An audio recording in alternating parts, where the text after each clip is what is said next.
सभी भाइयों बहनों को सादर प्रणाम, नमस्ते, सत साहेब, साहेब बंदगी। आज के सत्संग में एक कहानी लेते हैं। कहानी का शीर्षक है तुलसी पूरब पाप ते हरि चर्चा न सुहात। तो कहानी कुछ ऐसी है कि एक गांव था, उसमें रोज सत्संग होता था। गांव के लोग बड़े प्रेम से आते थे, संत जी की वाणी सुनते और आनंदित होते थे। लेकिन एक युवक था रामलाल, वह भी सत्संग में आता, लेकिन 2 मिनट में ही वो ऊब जाता था, जमाई लेता था और बाहर निकल जाता था। उसको रोज रोज ऐसे ही होता था। एक दिन उसने संत जी से पूछ ही लिया, गुरुदेव, सब लोग तो रस लेकर भक्ति सुनते हैं, पर मेरा मन क्यों नहीं लगता है?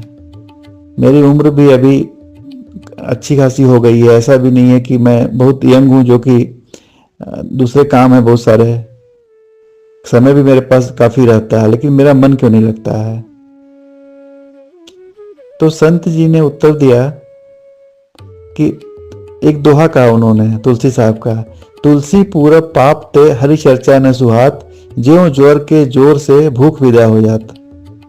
फिर समझाया, बेटा, जैसे तेज बुखार वाले को स्वादिष्ट भोजन भी अच्छा नहीं लगता, वैसे ही पूर्व जन्मों के पाप और इस जन्म के बुरे कर्म जब तक जीव पर हावी रहते हैं, तब तक उसे हरि चर्चा में आनंद नहीं आता है।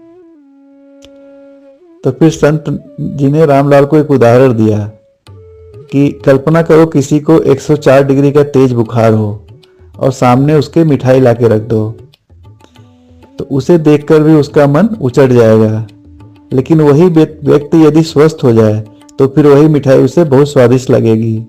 इसी तरह जब मन पापों से बीमार होता है तो भक्ति की मिठास समझ में नहीं आती, और मन जब पवित्र होता है तो हर शब्द अमृत बन जाता है।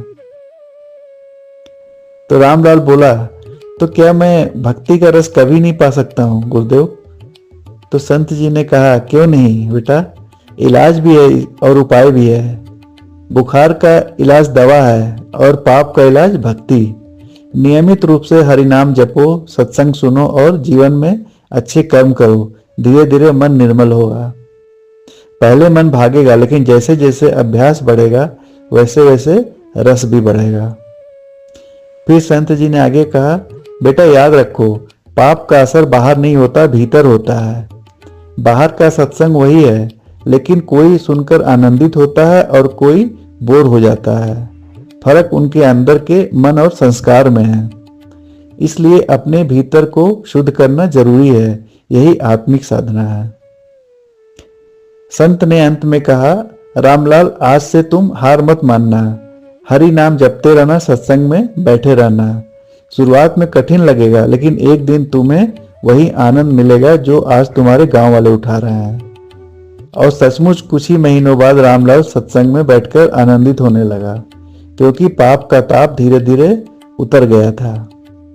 यही संदेश तुलसी साहब हमें दे रहे हैं।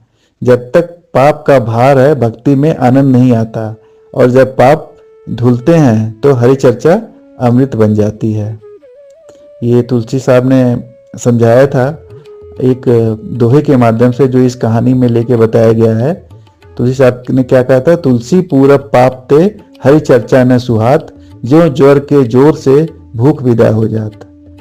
तो इस कहानी को समाप्त करते हैं, वाणी को विराम देते हैं।